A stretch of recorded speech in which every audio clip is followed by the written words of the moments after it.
Tonight Bulletin presents The Antique, written and read by TF Ahmad. To whom it may concern. I am Leslie Sturgeon. I'm currently 85 years, 9 months, and 4 days old. What I am about to write may be wholly unbelievable to most. I assure you, however, that I am not a madwoman, nor have I dementia or any other degenerative disease. That being said, please believe what you read in these pages before you. That's all I ask. I was born in Chicago on May 25th, 1930. I got married in 1954, moving in with my husband. We rented the carriage house behind his parents' house. I made my living as a freelance typist, using the second bedroom as a home office. My husband was gone for most of the day, leaving the house empty of any other life. My mother-in-law was a restless and frivolous woman, a professional spendthrift who never cared for me and often went out of her way to avoid me. I spent most of my time in that bedroom office, typing away on my current clients' handwritten notes. The clack and ping of my typewriter were often the only sounds I heard all day, minus the muffled sounds of cars trotting along the road and the occasional horn from a passing bus. These isolated moments started out well, and I felt independent. Pretty soon, however, I was having trouble finding new clients. My regular note-takers were still around, passing me stacks of pages and having me type them out on my Remington, but as I got better at typing, I finished this work quickly and was left bored, staring out the window in our bedroom down at the street, watching the trees sway in the breeze, or watching the snow fall in light bundles on the pavement. I would smoke cigarettes and burn with a desire to leave and talk to the neighbors, or go for a walk to make new friends, or maybe grab a coffee at the corner. If only I was so bold. I feared turning out like my mother-in-law, staying at home, wasting my husband's money, and rotting my brain with gossip about the inconsequential actions of others. On one of those days, during February of 1956, I believe, I had finished my work early and was sitting at the window at noon. I watched cars slowly trundle by on their weak tires. I watched people walking with briefcases and shopping bags and little children. I watched shopkeepers sweep snow and ice from the streets in front of their stores. I noticed something, however, that I had not noticed before. A new shop. The corner unit in the large building across the street had been abandoned for some time, but now it was occupied. I squinted, leaning as close as I could to my window pane. The sign hanging above the entrance was small and hard to make out, especially from across the street. Something antiques, I said. I could tell the last word simply based on its shape. Now I was curious. I could not say why, but I became more curious about this shop than I ever had been about anything else on my quaint street. Funny to think now that the thoughts behind actions that become so formidable in our lives are largely forgotten. Dressed in a coat, muffler, and hat, I exited my house. As I was locking up, a great gust of chilly wind almost knocked me on my rear. This cold kiss seemed to knock me back into sense. What was I doing? I thought. I never leave the house. This is surely madness. I quickly dismissed the thought. I had loved antique stores as a child. Of course I would want to go peruse the newest addition to the block. I was simply investigating the name of the establishment and hopefully making an acquaintance with the shopkeeper. I checked my purse once more as if I was going to purchase something that very day before walking across the street and entering Jeremiah Joyce Antiques. I walked through the front door, hearing a distinct metal chime from the door striking a golden bell. I was immediately struck not only by the look of the place, but also by the smell. Furniture, knickknacks, and pieces of art filled the dim room from wall to wall. There was hardly any room to walk between the furnishings. The path in front of me surely would not allow more than 2 people to walk abreast. The smell was one familiar to me: old wood. A small man behind a small desk at the far side of the entrance turned towards me. He was wearing gray slacks and a black vest with a clean white shirt underneath. His sleeves were rolled up and he was holding a dirty rag in one hand. His hair was wild and gray, his skin leathery and wrinkled, and his spectacles were perched upon his nose in such a way that he had to tilt his head back in order to see out of them. I remember him in such detail because of his rather cartoonish appearance. He seemed to be lifted straight out of a comic book that my younger cousins were fond of reading. He smiled a wide smile, one that seemed too wide for such a small face. "I'm Jeremiah Joyce," he said in a voice strained with age. "Pleased to meet you, ma'am." I simply nodded and replied, "I go by Leslie." For some odd reason, I did not want this man to know my full name. He appeared not to notice. "Are you looking for something specific, my dear?" he asked. I smiled. "No, thank you, just looking around." I turned to start browsing, but faced the old man once more. "How long have you been open?" The man looked surprised, but it had the appearance of how an actor would feign surprise in a movie. "Why, we've only opened this morning. You are my first customer." I nodded, thanked him, and began browsing. The smell of old wood, leather, and canvas was striking, as was the odor of furniture polish. I zigzagged through the aisles of furniture and knickknacks, occasionally picking up an item or testing its strength. I opened several armoires, poked through a few drawers, and checked prices on several little animal statues. It was then that I saw it. Propped up in a darkened corner of the shop was a large mirror partially covered with a dirty canvas sheet. I walked over to it, drawn by its shape and its size. I pulled the sheet loose and gazed at the 6-foot-tall mirror, its brown border polished to a fine sheen. Despite the cleanliness of the mirror, it felt old to me.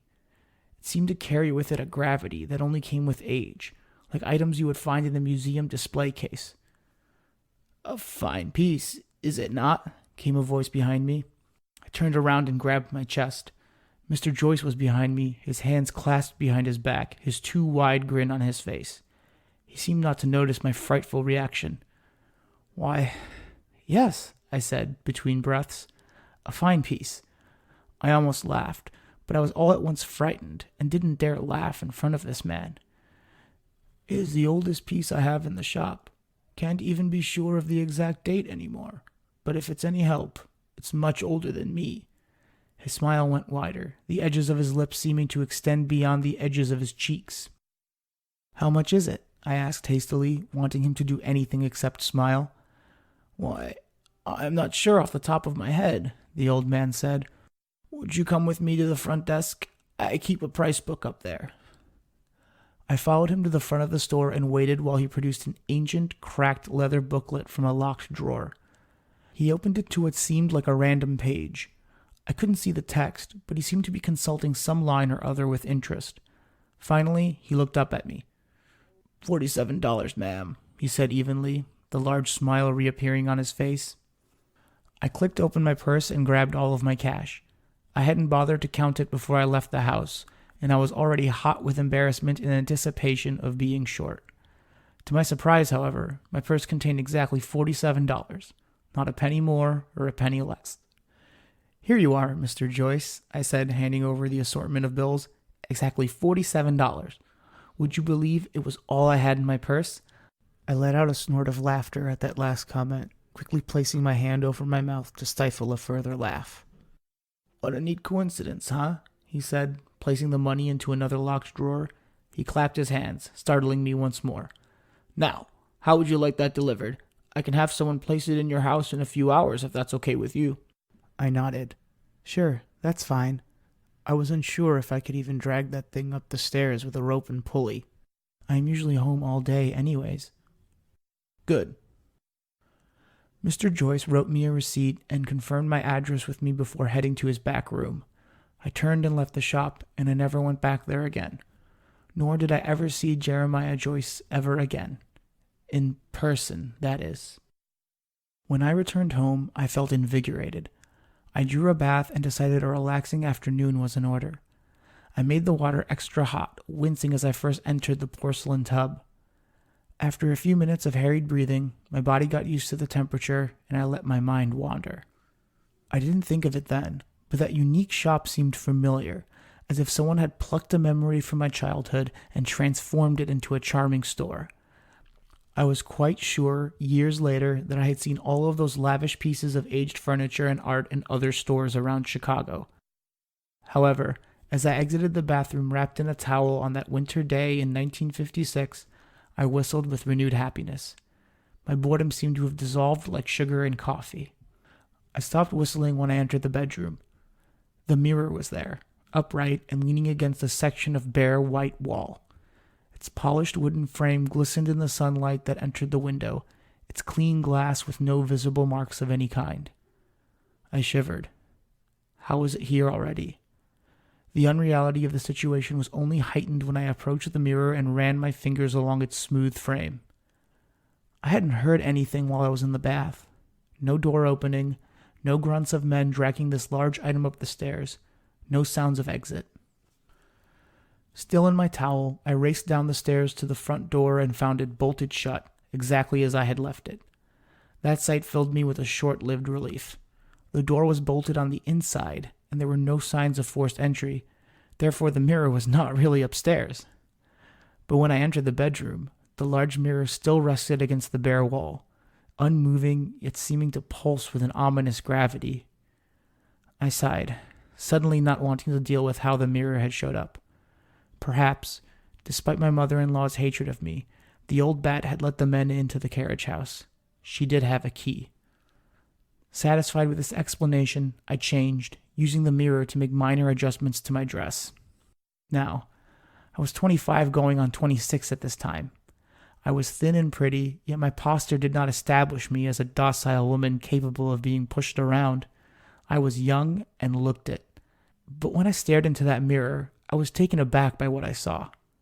It was not horrific, nor was it demonic. It was quite the opposite. It was simply too young. The reflection in the mirror was me as I had appeared at 18 years of age. Back then, there was a docility in my eyes, a naivete that had yet to be eroded by the harsh winds of life. I inhaled sharply and placed my hand on my chest. My younger reflection did the same. I felt the fleshier parts of me and noticed my reflection following suit. All of the excess flesh I had gained in the 8 years since was still there. I felt it. "What is going on here?" I said aloud. I shuddered and walked away from the mirror to the window. Jeremiah Joyce Antiques was still open, its wooden sign swinging in the slight breeze. No one went inside. No one even stopped to glance at the displays in the window. I stayed away from the mirror for the rest of the day. Something about it unnerved me, and it was more than just my younger reflection. No, there was something else about the mirror that unsettled me, though at the time I could not place my finger upon it. When I finally did discover what it was far too late to do anything. My husband returned from work that evening while I was preparing dinner. He breezed through the kitchen, greeted me with a kiss, and shot upstairs before I could tell him about the mirror I had purchased. He walked downstairs minutes later, his slick business suit swapped for a more casual evening shirt and slacks. He had a vacant expression on his face, something that I do not often recall seeing in him. I placed his dinner before him and sat down across from him, studying his expression. It frightened me, the way his eyes seemed to stare into the distance, his hands moving slowly like they were swimming through mud. "What's that monstrosity upstairs?" he finally asked, his voice stern but low in volume. I swallowed my potatoes and searched my mind for an answer. "I think it's lovely," I said. He did not speak for some time, moving his food around his plate with distraction. "I purchased it from the new antique shop that just opened across the street," I said, trying to fill the gaping void. The entire house was quiet, as was the street outside. This seemed to get his attention. His head snapped up, his eyes no longer vacant but glaring. They seemed confused, and it appeared that he was about to ask a question. However, whatever was on his mind seemed to escape him, and he returned his gaze to the mashed food on his plate. After several moments, he spoke. "Well, then you must return it." "I don't want to return it," I said, my nose turned up in the air. "I like it, and besides, it was only $47. Quite a bargain if you ask me." My husband said nothing. "How about a compromise?" I asked. I cursed myself on the inside for giving up so easily, but you do not know my husband. His contemplation scared me. He was readying an attack, one that would make me self-conscious. He was very adept at that, let me tell you. He learned it from his parents. He cocked his head. "A compromise?" "Yes. If you don't like the mirror, move it into my office. It'll be out of your way. You'll never have to see it." I tensed. I was still unsure if he objected to the mirror because I did not consult him on the purchase, or because he was unsettled by it in some way. Whatever his reason, I hoped my offer had gotten through to him. My husband shrugged. "Sure," he said. "I'll move it after dinner." I sighed, my relief clear and audible. He looked up at me for a split second before finishing his meal. I purposely ate slow so he would rise before me. Without a word, he slipped upstairs as I tidied up in the kitchen. I could hear his grunts and the sound of something heavy being dragged on the thin carpet as I washed the dishes. "Leslie!" The sound of my husband's voice startled me. I hastily dried my hands on a towel and jogged upstairs. I instinctively entered the bedroom and saw the vacant spot of wall where my mirror had rested earlier that day. There were drag marks along the carpet that led down the hall to my study. I followed them. My husband was panting, hands on his hips as he surveyed the mirror's placement. It was leaning against the wall adjacent to my desk facing the window. This window didn't look out onto anything interesting, unless you counted the dirty alleyway between the houses interesting. I reserved all of my daydreaming and street watching for the window in the bedroom. "What do you think?" my husband asked with a tone of self-satisfaction. I didn't say anything. I wasn't even looking at the mirror. I was looking at the lines in the carpet made by my husband dragging the mirror. When I had left the shower that morning, there hadn't been any lines like those on the carpet. The carpet had been undisturbed. Was it possible that workmen had carried that mirror the entire time, resisting the urge to simply drag it before placing it in my bedroom? I thought that unlikely. I had almost forgotten about the sudden, silent appearance of that mirror. But now, in the fading light of early evening, a real, palpable fear started to creep into my body. "Well?" came a voice that seemed to come from another room. "What do you think? Shall I move it again?" "No," I answered. "No, dear, it's quite all right where it is. I like it where it is." I had uttered those words in a single breath, almost too fast for them to be casual. My husband did not seem to notice. He produced a white handkerchief from his back pocket and wiped his glistening brow. "In that case," he said, "I am going to listen to the radio. Care to join me?" I turned to him and put on my most tired expression. "I've had a day," I said. "I am going to read in bed. If I am asleep, please try not to wake me." He raised an eyebrow, but said nothing as he stalked out of the room. I sighed, turning towards the mirror. The horror I felt had not left me yet, and I did not dare look into the polished glass. Strange how something so beautiful could be so terrifying. I really did intend to read in bed, but when I started my Kathleen Winsor novel, I found I couldn't concentrate, and I eventually fell asleep with an overwhelming fatigue. I awoke an indeterminate amount of time later to a dark bedroom. It wasn't dark like it was every night. The entire world seemed to have been sucked of all light and color. All I could see were vague shadows and silhouettes in front of me. I felt to my side and found the space next to me empty. Where was my husband? I listened for a distant sound of the radio, but heard nothing. What time was it? I couldn't seem to find the clock anywhere. I stumbled out of bed, arms outstretched, feeling for purchase somewhere. I at last found my way to the window. I grabbed the sill with unneeded force, sucking in gulps of air. I looked onto the empty street, the road lacking vehicles, the sidewalks lacking pedestrians. The streetlights were out. Had the power on this entire block gone out? Where was my husband? I was scanning the street when my eyes fell upon something that caused all breath to leave my body. The door to Jeremiah Joyce Antiques opened noiselessly, and a figure emerged from the dark doorway. It was Mr. Joyce, except something about him was off. He closed the door behind him and started walking along the sidewalk. His posture was erect and his walk brisk. In the middle of the block, he stopped in his tracks. He turned his head up towards my window and smiled the wide, impossible smile I remembered so well. Only he was younger now. His wrinkled skin had smoothed somewhat, he was thinner, and his hair was a rich brown and lively upon his head. Since I had only seen him once, it was possible I could have mistaken him for someone else, if not for that hideous smile, which had gone from slightly off-putting to downright sinister. He didn't open his mouth to show teeth, his lips remaining pursed in a tight line. The skin on his face stretched outwards, his cheeks bulging, his grin resembling a clown's. With a final gasp, I turned from the window. I felt dizzy, swaying this way and that in my dark room. I threw my hands out for balance and only succeeded in rocking forward. My arms flailed, and I could feel gravity pulling me to the floor. I shut my eyes and braced for impact. I threw my arms to the side so I wouldn't break my wrists by landing on them. When the impact finally came, however, it was soft. I didn't move.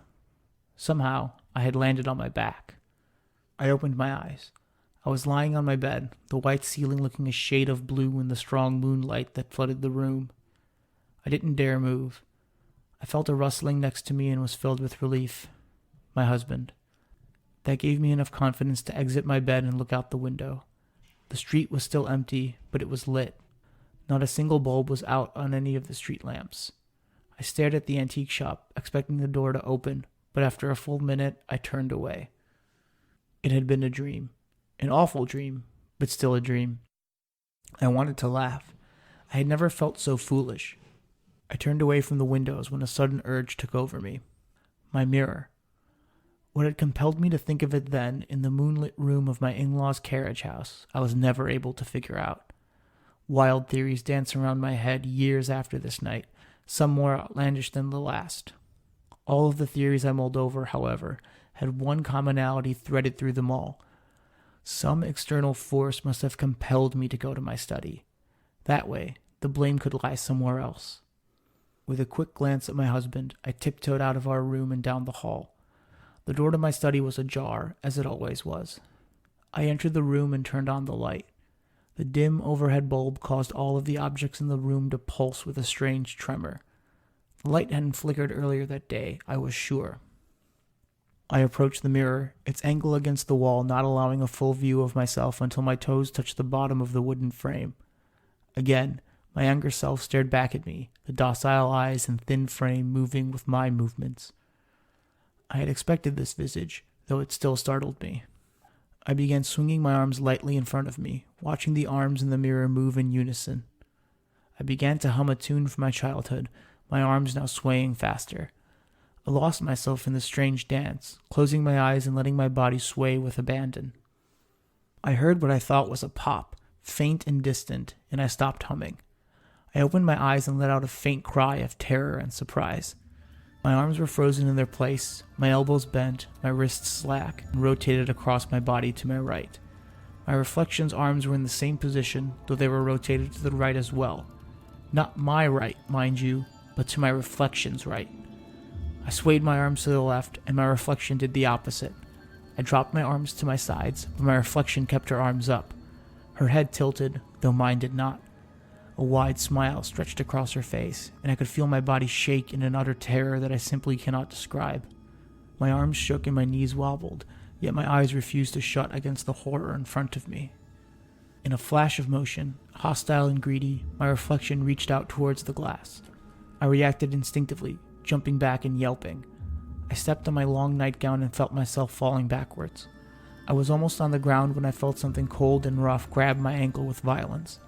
I looked up and saw my younger self, arm outstretched through the glass, the exit point appearing cloudy like a pool of disturbed water. The hand that held my ankle appeared dead and decayed, even though the reflection beyond was young, pale, and pristine. It was then I screamed. I wriggled my leg, struggling to free myself of the powerful grip. My reflection let go of my arm, receding into the glass. I shuffled back, my screams transforming into whimpers. In all the confusion, I did not hear my husband enter the room. I did not even acknowledge his presence until several seconds after he started shaking me. "Leslie! Leslie!" he cried, trying to knock my terror loose.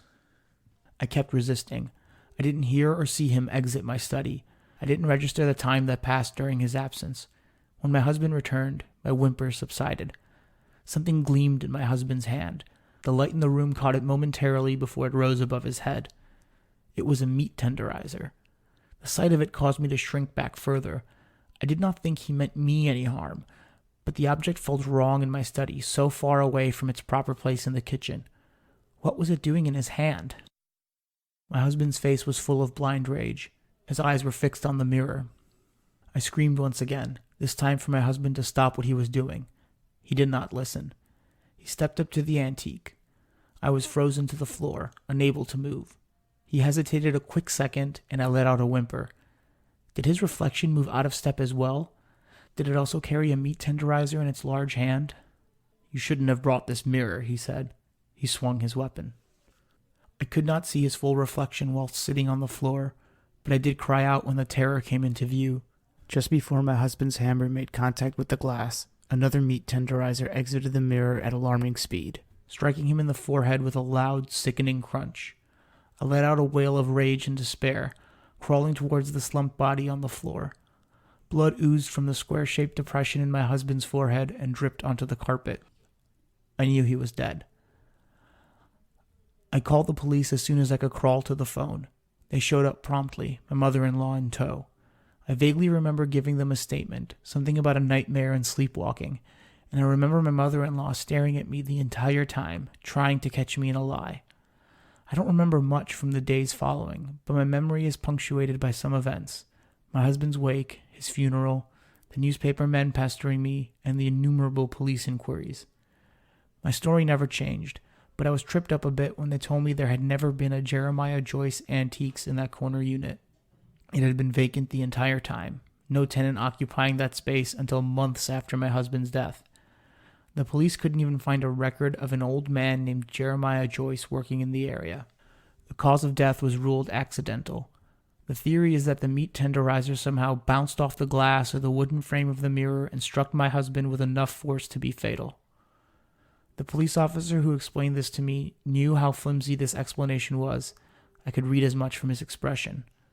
What I couldn't read from his expression is whether he believed I had anything to do with it. The mirror was collected into evidence, and I thankfully didn't have to see it again in the course of the investigation. Now, this is not where my story ends. After the mysterious death of my husband, I was kicked out of my in-laws' carriage house. I moved back in with my parents and remained with them my entire life. When they passed away, I took over the house where I still reside. I never remarried. Nightmares have plagued my existence since that night. Several nights a week, I'll have a dream where I am dancing in front of the mirror, my reflection out of step and smiling. Sometimes, all I'll see is a series of faces, twisted and vague, as if they've been stretched into a black and unending canvas.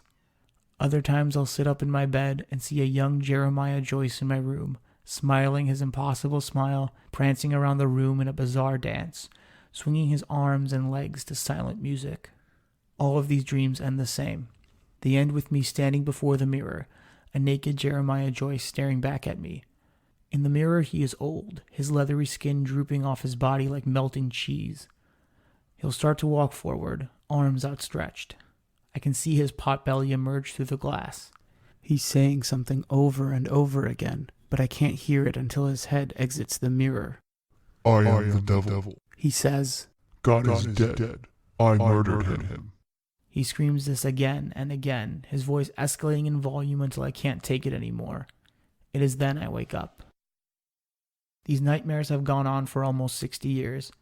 It's enough to drive anybody insane, but I've gotten used to them. They've turned into mere flies buzzing around my head rather than hornets stinging me. My only consolation in those 60 years was that the mirror was gone. That is, gone until now. I entered the attic this morning after breakfast to find a photo album I was sure I had stashed there. In a darkened corner leaning against the bare wooden wall was the mirror.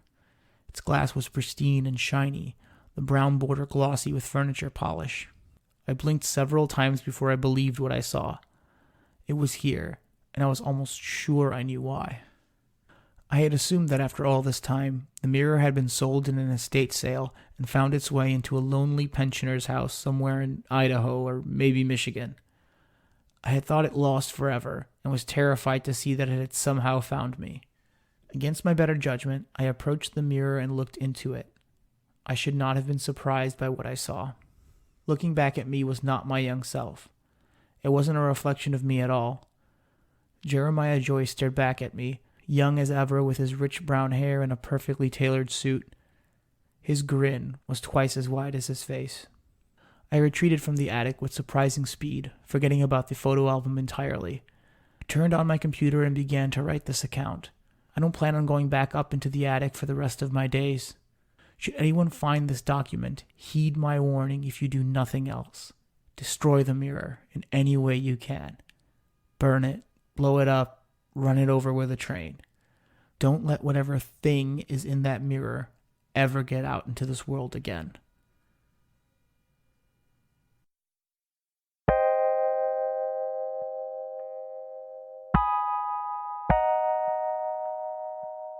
That was The Antique.